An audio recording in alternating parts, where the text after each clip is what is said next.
staff gets a lot of questions regarding why the leak defense system is so popular. Why is it the #1 system in the United States? And I think the answer really gets down to the fact that it's by far the easiest to use and it's the most effective.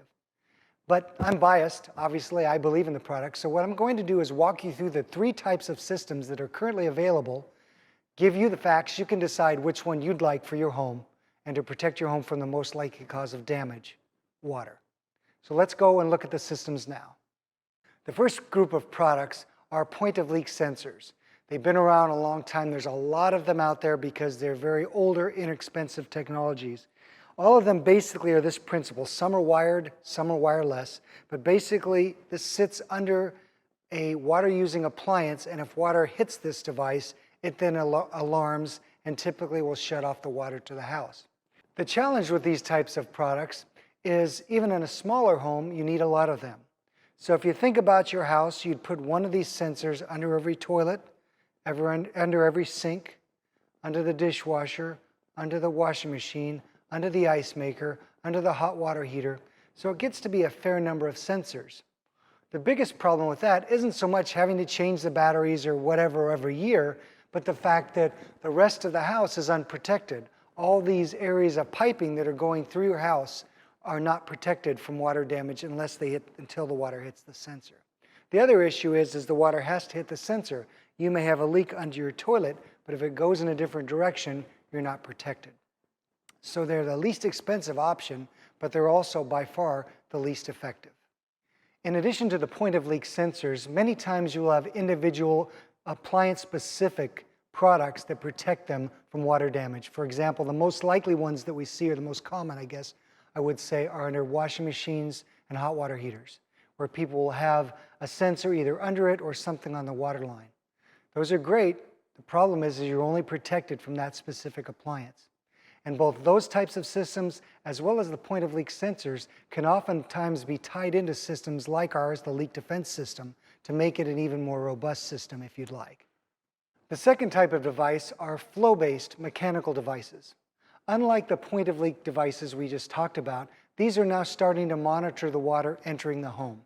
They have some type of mechanical aspect inside of them that will measure flow, usually some type of moving part that's moved or adjusted due to the water pressure that's moving through it.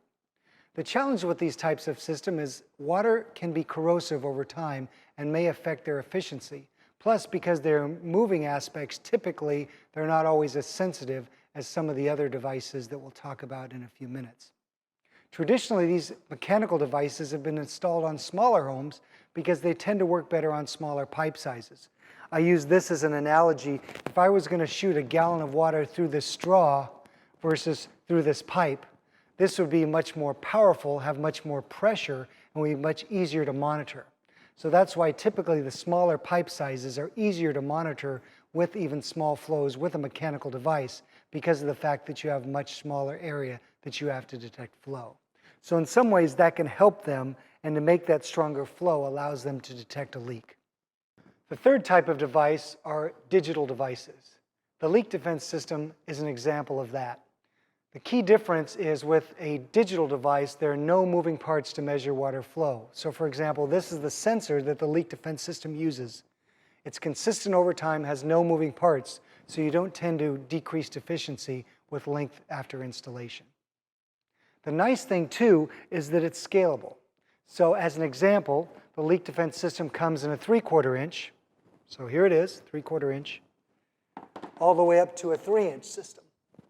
And the nice thing is you can see, you can see that there's no reduction in water pressure. Whether it's a 3/4 inch or a 3-inch system, either way, you're going to have complete full water pressure with a digital device like the leak defense system. And one other thing we hear a lot is that plumbers say it's the easiest one for them to install. The benefit is the ability to measure water flow in any size building consistently and easily and also efficiently. The great thing too is now we have an app. So from anywhere in the world you can use that to monitor water flow within your house or within any building that you own and allow you to interact with the system remotely. And one thing I almost forgot to mention, the great thing about the digital devices like the leak defense system, they can incorporate other point-of-leak sensors. So if you have sensors, let's say from your alarm company or something like that, they can easily be tied into the leak defense system to give you an even more robust system than you already have. So what we've tried to do with the digital systems and what they allow you to do now with the leak defense system is to have cutting-edge technology, very simple to use, and to manage it from anywhere in the world. That's really the difference between the traditional point of leaks, whereas the mechanicals, to now in the cutting-edge digital system.